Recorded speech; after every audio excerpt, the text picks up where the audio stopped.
I found out the homeless man I've been helping was actually a billionaire. His will changed my life forever. Every morning for 3 years, I bought coffee for James, the quiet homeless man who sat outside my office building. He never asked for anything. I just noticed him one rainy day and offered him a hot drink. It became a routine. James was different from other homeless people I'd met. He was always clean, well-spoken, and reading something. Usually finance books or newspapers. When I asked about his story, he'd just smile and say, "Life takes unexpected turns." We developed a strange friendship. I tell him about my struggles, working 2 jobs to support my younger sister through college, our parents having died in a car accident 5 years ago. He'd listen and offer surprisingly insightful advice. Last winter, James wasn't at his usual spot for a week. I grew worried. Then I saw his photo in the business section of the newspaper except he wasn't James the homeless man. He was James Harrington, billionaire founder of Harrington Investments, who had just passed away at 67. I was shocked. The article mentioned he'd been diagnosed with terminal cancer 3 years ago and had chosen to spend his final years living simply after stepping down from his company. 3 years exactly when I'd first met him. 2 days later, I received a call from a law firm. James had left me something in his will. I assumed it was a small token of appreciation, maybe a few $100s or a book. When I arrived at the lawyer's office, they played a video James had recorded before his death. "Tashius," he said, looking healthier than I'd ever seen him. For 3 years, you showed kindness to a stranger who offered nothing in return. You shared your coffee, your struggles, and your heart with me when everyone else looked away. He explained that after his diagnosis, he'd wanted to experience life without the power and privilege his wealth had always provided. "I wanted to see humanity's true face," he said. "Most people couldn't see past the dirty coat and shopping cart. But you did." Then came the shock. James had left me $18 million,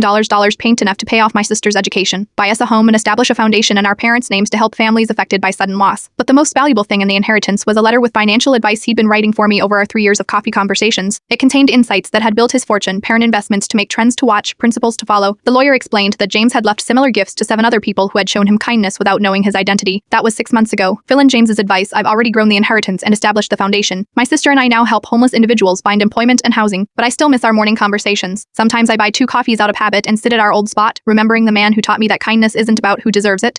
It's about who you are when no one is watching. Or so you think. Has a stranger ever changed your life? Would you have stopped for James?